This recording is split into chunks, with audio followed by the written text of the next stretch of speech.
What's up, guys? This is Cole Adams, and you're watching Crimson Drive, driven by NASCAR. This is what being a NASCAR fan is all about. Singular history and tradition. Unmatched on-track intensity. And triple-header playoffs action to ratchet up the stakes. Throw in a can't-miss concert, camping, and the legendary atmosphere of Talladega Boulevard. And you've got more than a race. You've got Talladega. Get your tickets now at TalladegaSuperspeedway.com. This is Roger Hoover. Great to be with you in Tuscaloosa on this Thursday afternoon for what is the final edition of this show just once a week. As you know, once we get into football season, we have the show on Tuesdays and Thursdays at 2 o'clock to get you up to date on everything with Alabama football. A lot of times on the Tuesday show, we take a look back to the previous game, and then on Thursday, do a full preview of the next game. We're going to be just full previewing next week on Tuesday and Thursday, getting you ready for Alabama football against Florida State. We'll take a look at what's coming up on the show today, plus our headlines thanks to our friends RJ Young. RJ Young is the official technology solutions provider of Crimson Drive. They've given us this excellent smart board to go through everything in a real interactive way as we begin the show.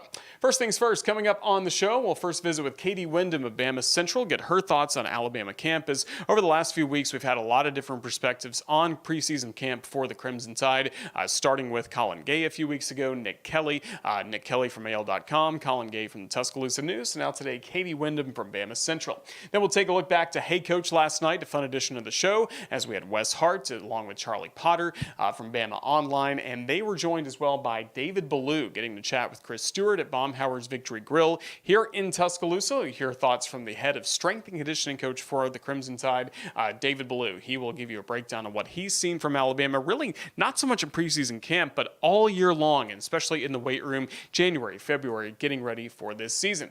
Then we'll hear from the coordinators. Offensive coordinator Ryan Grubb talks about the offense, especially as how the depth has maybe changed at running back with the news of the Jam Miller injury, and then defensive coordinator Kane Womack talking about the great depth that he has on the defensive side of the ball for Alabama football. So our headlines start. It is the final week of preseason camp coming up. We have seen some really good news come out. 13 players have been named to the Senior Bowl watch list, and then Alabama with 11 players selected preseason All SEC. Next week, we get into normal game week preparation and coverage, of course, here on the Crimson Tide Sports Network. August 30th at Florida State, Doak Campbell Stadium. Our radio coverage will begin at 11:30 a.m. Central. Local time in Tallahassee, 12:30. We look forward to Alabama football on the radio once again this season here on the Crimson Tide Sports Network. Alabama soccer, first team on campus to be playing competitive matchups, and last week a very good matchup against Louisiana Tech, winning that one 6-2 last Thursday. Chattanooga on Sunday night was a tough challenge for Alabama. The Crimson Tide did pick up a 1-0 victory in that game. Gianna Paul scored the only goal for the Crimson Tide in that matchup. She had a goal before that, 2 goals before that against Louisiana Tech, so already 3 goals for the senior Gianna Paul, now tied for second all-time and only 3 behind the leader for the all-time goal record at Alabama. Tonight, maybe Gianna Paul will have a hat trick and have that record as she goes up against the Michigan Wolverines. 7 o'clock will be the start time. I'll be on the broadcast along with Haley McDonald on SEC Network Plus starting at 7 o'clock. And then on Sunday, especially if you're in the Birmingham area, make your way over to Homewood and the Samford University campus. Alabama will be taking on Samford on Sunday afternoon. Some other notes around Crimson Tide athletics. Men's basketball announced its full non-conference schedule. The season is beginning November 3rd against North Dakota, so we look forward to having that at Coleman Coliseum. And then a lot of time on the road for the Crimson Tide. Some really good home matchups against Purdue, against Clemson, Alabama playing Illinois in Chicago, St. John's in New York, and then playing once again in the Players Era Festival in Las Vegas during the week of Thanksgiving.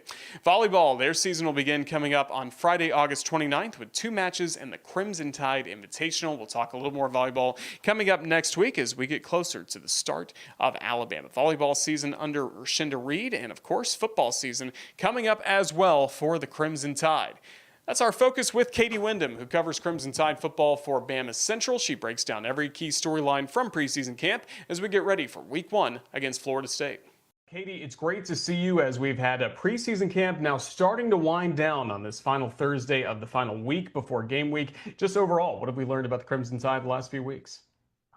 Yeah, it's been the biggest news, obviously, in fall camp was when Alabama named Ty Simpson the starter at quarterback. That was kind of the anytime there's a quarterback battle, that's what everyone wants to talk about. The coaching staff had basically hinted, back at the end of spring that Ty was the guy if the season started tomorrow, but he hadn't won the job yet, and then he did win the job, and so I think that gave fans maybe a little bit of assurance, a positive feeling going into the season, and then. After the second scrimmage, there was the Jam Miller injury, but we'd been talking throughout camp about how deep that Alabama running back room was. And so I think overall the vibes, which, this is still the talking season until a game happens, but I think the vibes are very positive surrounding Alabama right now. The defense seems really comfortable in year two under Kane Womack. Just the coaching staff has talked a lot about the continuity between the staff and the roster this season. And so, yeah, it's a lot of seemingly positive things around the team right now. For so long regarding the quarterback competition, we heard from either Ryan Grubb, Kalen DeBoer, maybe some different players on the offensive side of the ball. But once that news was made official, finally got to talk to Ty Simpson. Just in your interaction, getting to be around him, just what do you feel like his confidence level is heading towards the season as he gets ready for this new role? Yeah, I feel like he seems really confident, mature, and ready for the job. It's been talked about a lot how he's really an anomaly in today's college football. He was a five-star, stayed at the same school for 3 years without starting. That just doesn't happen anymore. And so he's had a different offensive coordinator every year, I believe. So it's not that it's necessarily the same offense, but he's been learning from some of these same coaches. He's been sitting behind some great quarterbacks, and so the team, every other player we talked to believes in his leadership. They've talked about how he's not afraid to get on to guys. When he talks to us, he seems very humble, more on the quiet side, but apparently he doesn't have a problem getting after guys. Ryan Grubb described him as fiery, and so he seems like he's ready for that role. Leadership wise, and then confidence wise, and then skill wise on the field too, or I don't think he would be the guy that the coaching staff named. Well, you mentioned the other huge news of camp, Jam Miller getting an injury in the second scrimmage for the Crimson Tide. So how does that shake things out in terms of what we could see in the running back rotation week one against Florida State? Yeah, I mean, he's the guy that obviously he's the one that had the most experience within the Crimson Tide running back room, but also that the coaching staff was talking about the most so far throughout fall camp. But it's a deep room. It had six scholarship running backs. We tried to ask Ryan Grubb kind of how are you going to handle that? And, he gives kind of a typical, we're going to play who's best or who's ready or all that kind of stuff. But you have Richard Young behind him. You have Daniel Hill behind him. You brought in the transfer Dre Washington from Louisiana. And then there's two younger guys in Kevin Riley and AK Deer. And so I think it's going to be more Richard Young, Daniel Hill week one against Florida State. But injuries are never good, obviously, but the timing of kind of when it happened and maybe Alabama hasn't released a time frame, but kind of looking at what the injury is, it seems like it's kind of likely that he could be back by the Georgia game with the way the schedule breaks down with you got Florida State, Louisiana Monroe, Wisconsin, and then the bye week. It hopefully gives him time to get healthy and get ready to be back. And then it'll give these younger guys, or even some of the older guys like Richard Young, more of a in-game experience opportunity to prove themselves and kind of develop that depth behind Jam Miller. And so it does shake things up, but I think Alabama has some good options behind Jam Miller. Then on the defensive side of the ball, I feel like there's a lot we do know about with so many players returning, but how have you seen that group take steps forward over the last few weeks? Yeah, it was talking to Kane Womack, I think last week he was talking about how the secondary, just how that's basically a complete 180 from where they were last year with you had Malachi Moore was like the only guy that had really ever played at Alabama in the secondary, and then now you're bringing back Damani Jackson, you're bringing back Xavier Brown, and you're bringing back Deshaun Jones. Like there's a lot of guys that are coming back, and then there's young guys like Dijon Lee that are stepping up. And so the secondary, you also have Bray Hubbard, guys like that are coming back. Keon Sabb, you have so much experience and talent coming back in the secondary that it's so different than where it was a year ago. And then Alabama has like probably the most experienced like inside linebacker trio in the country with Deontay Lawson, Nakai Hill Green, the transfer from Colorado, and Justin Jefferson. And Justin Jefferson and Deontay Lawson were two guys that Alabama was not expecting to come back this season, but with Deontay's injury and then Justin Jefferson getting the extra JUCO year because of the Diego Pavia ruling, Alabama has so much experience there. And then up front on the D line, you have guys like Tim Keenan that have been there for a while, Jamarian Latham that's kind of switching around to different roles. And then you have Quay Rusall, James Smith. There's just a lot of experience on that defense. And so, and like I said earlier, they have the continuity with the coaching staff that they seem to be in a good place. And a big focus for them this offseason has been sacks and actually finishing around the quarterback, because last season Alabama, if you look at their sack numbers last year compared to basically any other year before that, which obviously those were under Saban, it was just way down. And so a lot of those guys have lofty goals. LT Overton has said over and over again that he wants to get double-digit sacks, which is obviously not easy to do, but he's not shying away from that goal. And when you look at Alabama's championship teams, they often had elite pass rushers up front. And so I think that's kind of a focus for this team. And so, yeah, the defense, I think, is in a good spot. So that's a look at the offense, the defense, a lot of conversation about that in camp, but are we talking enough about special teams, considering how it may impact games these early few weeks? Yeah, I think that's kind of the biggest concern maybe around the team right now. Just Kalen DeBoer talked about back at SEC Media Days. This is an area where Alabama doesn't have a lot of experience returning. We've talked about the offensive defense, the guys coming back, but you lost your kicker, punter, and long snapper. And so, Kalen talked after the second scrimmage about how he was disappointed, how Connor Talty was not able to make some of his field goals in the stadium, how well he had been doing in the facility during practice, and then it didn't translate to the field. And obviously the games are going to happen in the stadium on a field. And so that, I think, is a little bit of a concern just where Alabama is at on special teams as far as the kicking game. I think they like what they have kind of in punt return and kick return. But, I talk about some of Saban's championship teams to the pass rush. A lot of Saban's championship teams didn't have the best special teams. You want to be able to have good kickers that can make kicks for you in the clutch. But I think it was maybe 2018 or 2019 season. I think it was 2018 when Alabama lost to Clemson in California. But that season, I think Alabama missed more extra points than any other team, but had like the best offense in the country. So you obviously want to have a kicker you can rely on. But I don't know if Alabama is necessarily going to have as reliable special teams as they've had the last couple of years with James Burnip and Will Reichard and then Graham Nicholson last year. That's certainly worth keeping an eye on as we get into game week preparations. Alabama against Florida State again coming up next week. What are some other storylines you're going to be monitoring as the week goes along until we're all in Tallahassee? Yeah, I think the offensive line is kind of an interesting thing that's kind of one of the key positions that Alabama's kind of still figuring out, or at least maybe they figured it out but haven't shared it with the media yet. You have Jaden Roberts, who started at right guard the last 2 seasons. He's missed some time in camp with a concussion. Will he be ready to go week 1? Will it be Gino Vandermark filling in for him there? The thing about Alabama's offensive line is they have guys they feel like can move around a lot, with Gino Vandermark, Cam Dewberry, the transfer from Texas A&M, Olas, Allen, I believe he's a redshirt sophomore. So they have guys they feel like they can move around if Jaden Roberts isn't ready to go. But will he be ready to go? Or even if he is, has he lost his starting job? And so because Alabama obviously has a ton of talent at the skill positions, the wide receiver room is really deep. You're obviously bringing back Ryan Williams, one of the top players in the country. You have the running back depth like we talked about earlier, but you have to have those guys up front to protect them. And so will the offensive line be ready to go? Who will be the starting 5 offensive line? It'll be interesting next week in Tallahassee when they roll out for warm-ups, kind of seeing what the 5 guys are out there, which that doesn't always translate over the game, but most of the time it does. Kind of who's available out there in warm-ups is normally who's going to start. So that's definitely going to be something I'm going to be watching next week. It's going to be a fun week getting ready for Alabama against Florida State. Katie Windham, thank you for your coverage of the Crimson Tide. We look forward to following your work throughout the season on Bama Central. Hope you'll join us again on the Crimson Tide Sports Network. Thank you. Yeah, of course. Thanks for having me on.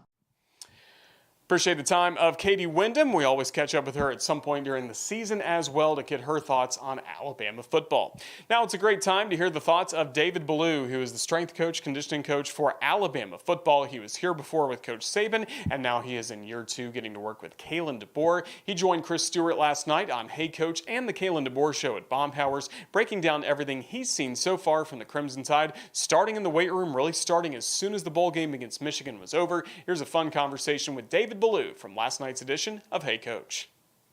Good to see you, sir. Thanks Good for to the see time. you, buddy. Appreciate you so much. You guys, I know, have been at it for a long time. It's down to within a week and a half of the first game. Everybody's excited about that. But I'd like to talk to you for a little bit about the work that goes in and what specifically goes in for these guys to get them ready. Well, not really just for now, but what got them ready for when the whistle blew for the first true team practice of the year. And I guess let's talk about your relationship with Coach DeBoer as well. And that one goes back a little bit. Yeah, we can start with that one. In really 2019, I was at Indiana, and we were hiring an offensive coordinator, and I was in the, part of the process of hiring a new OC and, talking to a handful of guys. And, Kalen was one of them. And when you come in, had a good talk and spent a whole day at the complex. And, me and him, for some reason, spent a lot of time together that day. And I remember when he left, I went to the head coach, Tom Allen. I said, we got to find a way to get this guy, because there's some guys – in this business, you go and you talk to the guys and you have conversations, and there's immediately you just get a feeling. When you're around this business long enough, people know what I'm talking about. And you knew immediately this guy, he was smart, articulate, knew exactly what he wanted, who he was, and just listening about his philosophy on offense and how he attacks defenses and that kind of thing. And, I knew immediately that was our guy. And obviously ended up taking a job, and we coached together in 2019. And, at that time, we went to a January 1 Bowl. It was the first time in 30 years that Indiana had gone to a January 1 Bowl at that point. And, ironically enough, he left. He got a chance to go be the head coach at Fresno right after that, which was not a surprise. And then I left to come here right after that. So we stayed in touch. We stayed in touch all the time after that. And it's just, it's a crazy world how this business works. And, when transition happened, we kind of got a heads up of what might happen, and I was all for it, obviously. Yeah, I was going to ask about that. I think I know the answer to this, and you've really kind of alluded to it already. It wasn't a shock when you heard the name called from media reports, but I've got to think that excited you a good bit, even though certainly no guarantees of how things will work out. But that was something you knew the program was going to be in good shape, regardless of who was here with it. Yeah, it's obviously talking to our administration and the decision makers, I was very confident in him, and my feedback to them was, yes, sir, let's go, So not that they needed my assurance, but, obviously I felt really good about it. Give us the things besides the obvious, the wins and all of that. What are those things that led you to believe that it's somebody you wanted to work for again or work for, but also want to stay and be a part of continuing what we've enjoyed at the University of Alabama as fans? No, I think what I said earlier, just a super intelligent guy who had a plan and he's humble, and he's one of those guys you're around, you just want to help him. You want him to be successful. You want to, and my job's unique because we work hand in hand. We communicate all the time, and it has to be like that because there's times in the off season where I'm kind of running a team and they're not in the building. Right. So there's a lot of times you're either an enforcer, and I have no problem doing that. And, so you want to carry out his message and make sure that's getting, infiltrated throughout the building and the staff. And, there's a lot of communication goes back and forth. Definitely have to be on the same page. And when he's a great big picture thinker and always pushing to find ways for us to get better, which I enjoy. I want to be real clear. I'm not asking for comparisons. I'm not asking better, worse, either way. I'm just asking from your aspect and what you're asked to do. Is it dramatically different now from what was asked of you under Coach Saban? Yeah, there's always differences, personalities, and those kinds of things. And I think there's things that fall on your desk that, maybe didn't before. Yeah, there's things that come up, but there's been a lot of positives to it, and there's things that I'm naturally that are in my wheelhouse and I enjoy doing, and I enjoy being a part of. So yeah, there's some things that have changed, but it's been for the positive for sure. Well, Coach, really from the time 2024 ended, what's been your message to the guys that were returning? Yeah, that's a great question because it's been an intense off season. There's been a lot to it.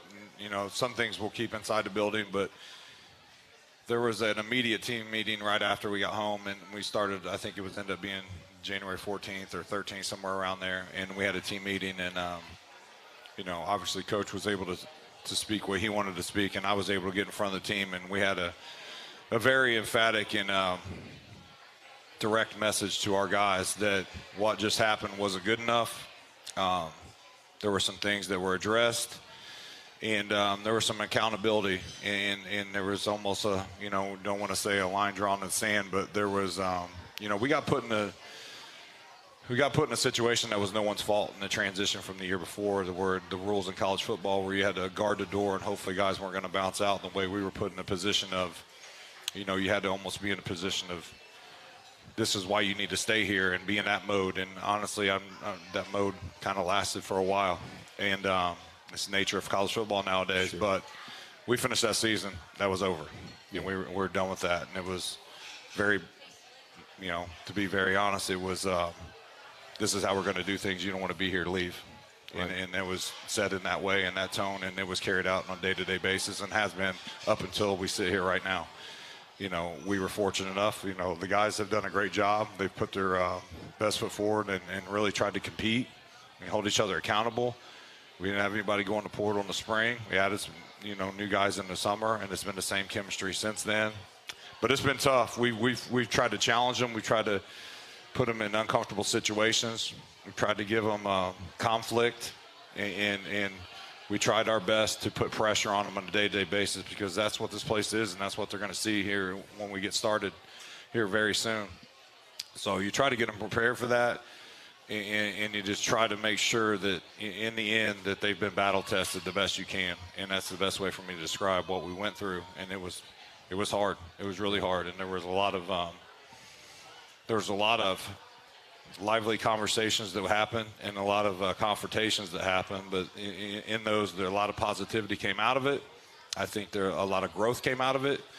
I think the ways those conversations were taken on by the players was a positive, and I think accountability is what the one word when you were talking, as we entered the offseason. I think accountability was the number one emphasis, and I think still is today, and it's going to be important as it is the rest of the season. And overriding, keeping some of the things we talked about in-house, but overriding was, I don't want to hear you, I want to see it. And it's not what you say, it's what you do. And we still, literally, before practice today, we're saying the same thing. And that's what it's going to be. Your actions are going to be what helps us get it where we need to be. It's not going to be what you say and what you can jump up and down and holler and all that. That ain't it. On social media, none of that's it. It's what you actually do, get on the field and do, and what you do on a daily basis at practice. That's what's going to tell me. So that's kind of been the message. Again, talking about work that the guys put in over the spring. What'd you see spring and summer that's got them prepared for fall camp, and what lies ahead, Coach? Yeah, this is, it sounds cliche, but it was a ton of hard work. I mean, I don't know that people understand that, Monday through Friday, throughout the whole off season, spring and the summer, these guys are working, and it's every day. And then, as I said earlier, you're trying to put them in conflict. You try to put them in tough situations to build up tissue resilience and almost callous the body to get ready for the season, because that's what you're doing, especially in the summer. You're trying to callous the body to get ready for training camp, and then training camp, from a football specific perspective, gets them ready to handle the first part of the season.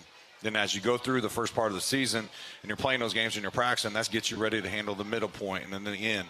Then the whole time, obviously, we're lifting and we're training still during an in-season model, which is important to what we do, because you always want to be peaking when it matters in November and December when the championship games start. And that's really always been our goal here.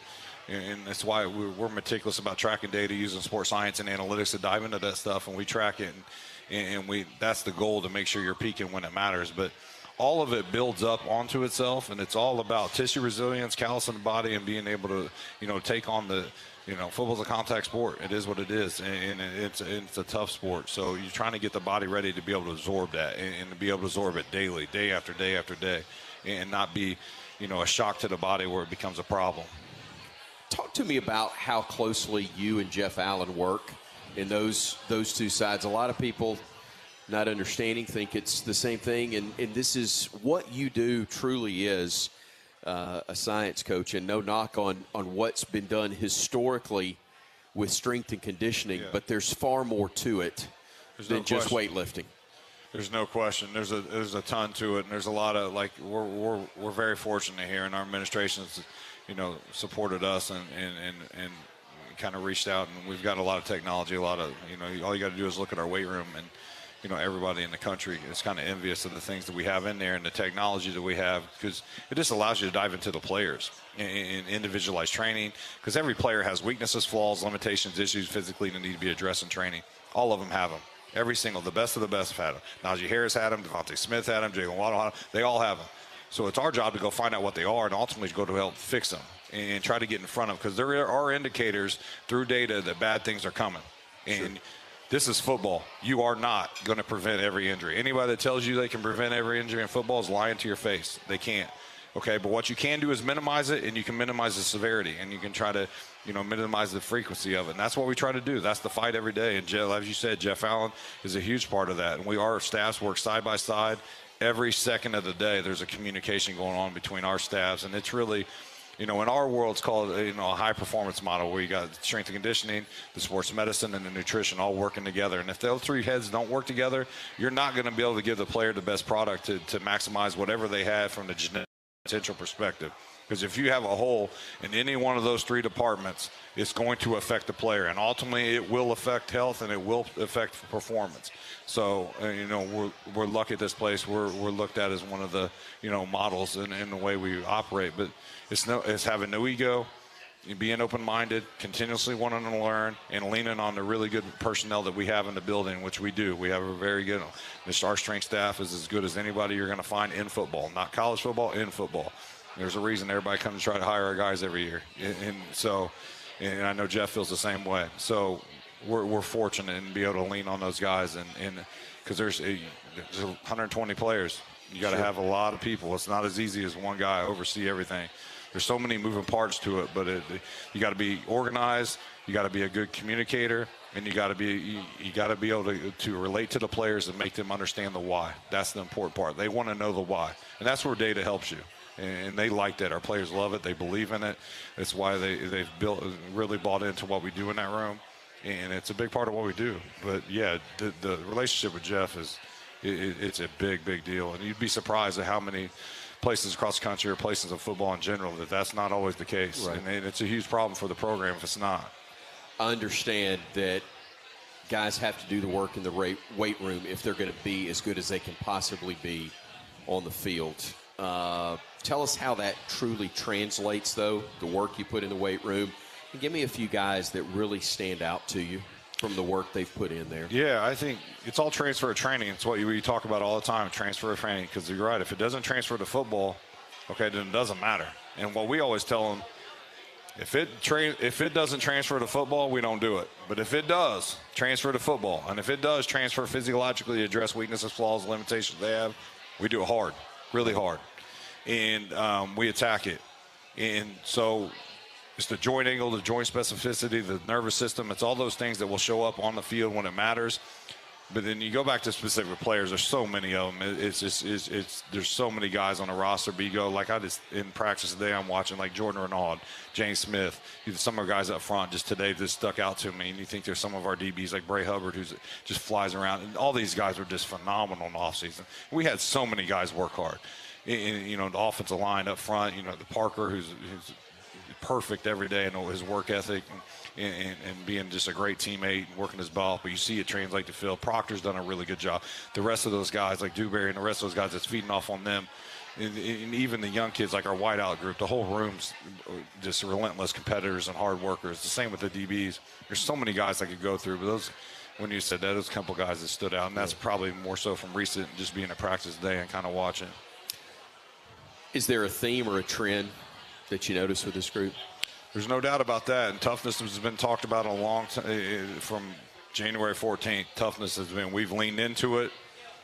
And I told you, we put them in conflict, and there was things talked about while they're in conflict of things you got to push through and grind through, But I do think accountability is that one thing you lean on, and there's been a lot of it between player and player, coach and player, and it's important. It's got to be both. It can't just be the coach doing it. It's got to be player to player, and that's why you hear Coach DeBoer all the time talk about player-led teams, and that's what he's talking about, being able to police themselves without the coach having to do it. It's nice in a weight room when I'm about to go say something and one of our leaders steps in front of me and says it before I can even get out of my mouth. So that's good news, and that happened a lot. Coach Ballou, when you are away from the game, what are you doing? Well, besides lifting weights yourself, obviously.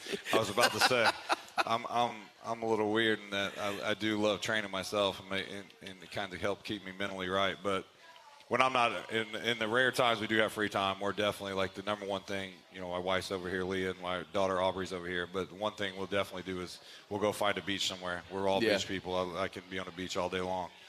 But we do live on the lake, so anytime we get a chance to hop on a boat and be on the lake, that's definitely what we're doing. And so I like water, I like sun, so that's me. It's another part of the luxury of being in Tuscaloosa. I mean, you're 3-4 hour drive, where you're going to get to that. No doubt. It's nice and easy. You can jump in the car and you're there. Yeah. But like I said, our schedule's so crazy. Sometimes you might only get 2-day pocket where you got to hurry up and get down there and then get back. But, definitely we're on the water somewhere. Talked with Wes Hart earlier. 11 years now for him as the soccer coach at Alabama, and a guy that hadn't lived here, but decided, you know what, this is home, and it's a great place to be. Obviously, it's the nature of coaching, and your aspect within a coaching staff, very unique. But tell us why this has been a fit for you besides the football part of it. Yeah, I think it's a great place to live. It's a great place to raise a family. I know my wife and daughters love it here. You know, there's been things, our business is so crazy. There's been things that come up, and they were like, we're not leaving. So, it's been, I think that part of it is certainly nice, but it's the university and the expectations on a day-to-day basis. Like, it's like, why would you not want to go work somewhere that winning is the expectation? Like, why would you want to go anywhere else? And that's what I love, and I embrace it. Very driven in that way. And honestly, it's our players. I come in here on our players. You watch our players work, and I'll sit back sometime in the weight room and just watch them work, and the intent and the intensity. And it's like you feed off of it. It helps you. They don't know it, but it helps me as much as it helps them. So that part of it just makes it great, and it's obviously makes it fun to come into work every day. And you get a chance. You just get the chance to work around a bunch of good people, really, in the whole building and our players. That's the best part. I got a minute with you left. Talk to me about what your role is as we get into the start of game week. It's not like your job ends. I know that. Yeah. But give us a little detail on what that's like. Yeah, it's definitely, there's a lot to it. And there's, we're tracking data from practice, workloads, speeds, accelerations, total yardage, because you're trying to make sure, as I said earlier, guys are fresh when it matters. So there's some individual case-by-case basis. You may tell when you need to pull back on yardage on one guy, or you might need to go add yardage on one guy, or may need extra conditioning on a certain guy. So we're tracking GPS things on a day-to-day basis in practice. That's a big deal. We're still lifting. We're still training. We're still in the weight room. We're still looking at data from that perspective, power data, to see from a readiness perspective where our guys are. And there's a science part, and there's an art to that, too, to make sure you're peaking when it matters. So you still have the same responsibilities from the job. It does twist a little bit where you get in a little bit more of the GPS world where you're looking at the data from practices and games and trying to make little adjustments along the way in those realms. But it's still, and then there's, the day-to-day conversations you have with the players. There's ups, there's downs, there's tough times, and you got to help them through that. There's so many hats you wear in this position, in this job, but that's a part of it. You get a unique relationship with the player and having my job. And in a lot of ways, you see them in hard times, you see them in good times, and you see them in times where they need some advice and they need to be led. And it leads to a pretty cool relationship. Coach, you're very generous with your time. Thanks so much for doing this, especially, again, as you're in the thick of things. It's nice of you to take the time. We appreciate it so much, and the job you do, obviously, Thanks, with the Crimson Tide. Coach David Ballou, Director of Sports Performance for Alabama football, kind enough to join us here at Baumhauer's Victory Grill. This is what being a NASCAR fan is all about. Singular history and tradition, and triple-header playoffs action to ratchet up the stakes. Get your tickets now at TalladegaSuperspeedway.com. David Ballou works, of course, very closely with Alabama coordinators Ryan Grubb on the offensive side of the ball, Kane Womack on the defensive side of the ball. Both of them met with the media this week to discuss everything they've seen from Alabama, especially after the second scrimmage. There's some news here from Ryan Grubb talking about the running back depth that Alabama has. Plus, Kane Womack continues to talk about the physicality of this Crimson Tide defense. Here's coordinator's checklist. Seen a lot. Daniel Hill has done a good job providing a lot of protection.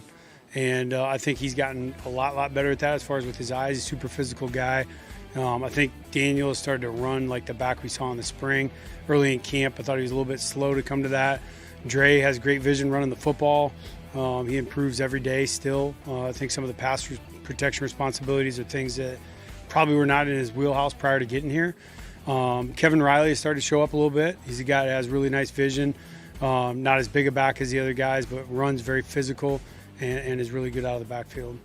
Rich has been super physical and has been a guy the last 2 scrimmages, I thought, when we need a little bit of a spark to pop a run right up the middle and finish it. He's done a great job. He's worked really, really hard at becoming a better player out of the backfield, has gotten better at that.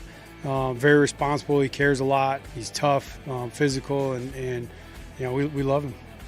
Ty, I think, was 12 of 15 or with 2 drops. I thought he was very controlled, distributed the ball right where it was supposed to be. I thought his eyes were in the right spot. I thought he was very disciplined.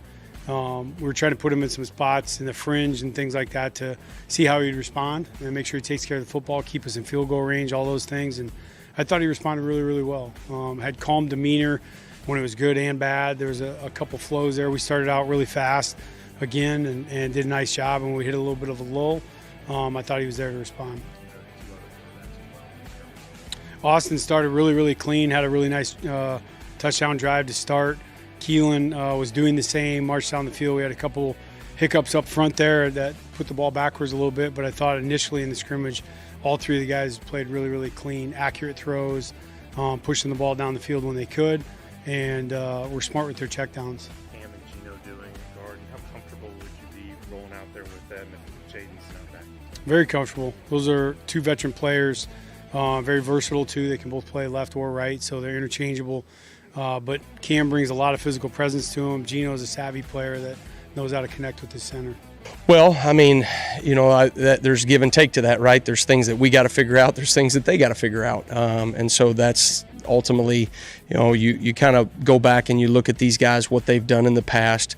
You try to mold that with what Gus has done, with what Mike has done in the past at Florida State. And so you're kind of trying to anticipate a little bit of everything that they do and knowing that, ultimately you're going to see something that you didn't work in practice. And so certainly we'll carry, a relatively heavy game plan, right, to be able to, if they want to go this way or that way, we'll be ready for it. But at the end of the day, right, you get 11 bodies on the field and you get ready to adjust. That's, to me, that's the job of a defensive coordinator and defensive staff, is to find ways to, adjust as the game goes. And that's something that we've always taken great pride in, our ability to do that at a high level defensively. I think that's a great assessment because, to me, he looks a little bit more like the 2023 Deontay Lawson from a weight standpoint. He got, I don't know if he got too heavy last season necessarily. He carried a lot of bulk on and moved really well. But obviously from an injury standpoint, he had to come back from that, and his body is just in a position to where he's moving really fast. He looks good. He's playing with great anticipation. His level of leadership is taken to another level. He's playing his best football right now, which is pretty impressive to say. 9 months coming off of a leg injury. So really impressed with him. Proud of him. Well, it doesn't happen very often, and I come from a background of, my dad coached Pat Surtain Sr., and Pat was one of the only freshmen back in the day. This was the mid-'90s, right, that he started as a true freshman. That didn't happen, 25 years ago. You didn't have that. Guys played, they redshirted. That was pretty much a non-negotiable. Then they played on special teams their redshirt freshman year, and by their redshirt sophomore year, they were ready to contribute. And so the standard and expectation hasn't changed, just the level of play for a freshman to get on the field has. And when you get guys like Xavier Brown or Dijon Lee, it's impressive to me the level of discipline and commitment through their upbringing, to whenever they started playing sports. My guess is probably 5-6 years old, to the level of urgency and detail that those guys carry. What's so impressive to me with those guys is, like, when they make a mistake, they can fix it. And I've said this to you guys all the time before, right? But they sustain the correction, meaning that they can hold that same correction throughout a long period of time and not get hit on it in practice, 6, 7, 10, 12, 13. And so that, to me, guys that are consistent, guys that can make plays, they're the ones that are going to play. And if they happen to be a freshman, that's awesome. Next week, we'll have Coach's Checklist on our Tuesday edition of Crimson Drive, driven by NASCAR, hearing from Kalen DeBoer getting ready for Alabama against Florida State. Speaking of game week preparations, let's take a look at our upcoming schedule, as everything's going to change a little bit here on the Crimson Tide Sports Network as we get ready for Game 1. Well, as I mentioned, Crimson Drive, driven by NASCAR, going to Tuesday and Thursday at 2 o'clock, streaming live. Now, you can always catch the show on demand on all of our social media platforms, the interviews as well, archived on the Alabama Insider podcast, as well as our YouTube channel and standalone interviews if you missed anything, along with the full show. So, again, Tuesdays and Thursdays will have you covered throughout the rest of football season. Wednesday night, Hey Coach and the Kalen DeBoer Show, 6 p.m. from Baumhower's Victory Grill in Tuscaloosa. Make sure to join us as Kalen DeBoer will be in person for the first time this year at Baumhower's, getting to visit with Chris Stewart, and we expect football players with him as well. Just always a fun atmosphere. Hey Coach and the Kalen DeBoer Show on Wednesday. Mentioned Crimson Drive on Thursday at 2 o'clock, and then on Saturday, game day, Alabama against Florida State from Doak Campbell Stadium. Our radio coverage will begin at 12:30 Eastern, 11:30 a.m. Central, 3 hours of pregame coverage, leading you into the game broadcast and then all of our postgame coverage as well. Certainly hope you can join us on the radio, the Varsity Network app, as well as the Booth Cam streaming live on all CTSN social media platforms. With all of that in mind, make sure you are following us at UA_CTSN, all of your social media platforms, especially here on YouTube. Make sure you give us a like, subscribe, and turn on notifications so you won't miss anything coming up from the Crimson Tide Sports Network. That's going to wrap up this edition of Crimson Drive, driven by NASCAR. Huge thank you to the guests we've had, Katie Windham, David Ballou from last night's edition of Hey Coach, and then thanks to Alabama for sending that video of Ryan Grubb and Kane Womack for Coordinator's Checklist. Thank you as well to Ethan Carabin. He put the entire show together, and he also ran the stream last night of Hey Coach and the Kalen DeBoer Show. And thanks to all of you for watching. Enjoy this weekend. Whatever you're going to do this weekend, enjoy it, because you know it's starting to get a little more serious here in Tuscaloosa. We have football to talk about next week, and we hope you can join us right here on the Crimson Tide Sports Network. Roll Tide, everyone.